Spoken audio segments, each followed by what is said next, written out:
ঢালিউডের আলোচিত অভিনেত্রী পরীমণি সবসময়ই আছেন ভক্তদের আলোচনার কেন্দ্রে।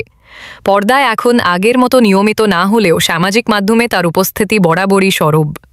সম্প্রতি এক বেসরকারি টেলিভিশন অনুষ্ঠানে হাজির হয়ে প্রেম ও বিয়ে নিয়ে খোলামেলা কথা বলেছেন তিনি। সঞ্চালক যখন জানতে চান শেখ সাদি কি আপনার প্রেমিক, পরীমণি হাসতে হাসতে উত্তর দেন, ও আমার ছোট ভাইয়ের মতো। এরপর সিঙ্গেল কিনা জানতে চাইলে তিনি বলেন না। তারপর যোগ করেন, আসলে আমি নিজেও বিশ্বাস করি না আমি সিঙ্গেল। আমার সবসময় প্রেম প্রেম ভাবটা কাজ করে, আর এটা থাকা ভালো।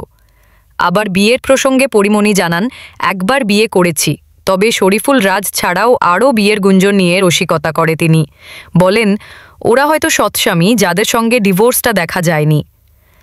গুঞ্জন ছিল খালাতো ভাই ইসমাইলকে বিয়ে করেছিলেন কিনা এমন প্রশ্নে পরীমণি অকপটে বলেন, হ্যাঁ, আমার সৎস্বামী ছিল।